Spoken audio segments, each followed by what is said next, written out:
Okay, so both of them are done, and now the burning. I'm at the same time burning Oatlon, and I'm burning Dragon's FCA, and there is a Type 9 speaker cable. So the source is my HiFi R4. Let's try this one.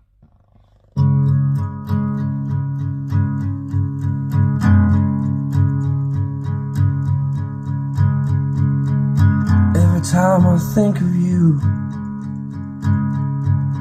I always catch my breath, and I'm still standing here, and you're miles away, and I'm wondering why you left.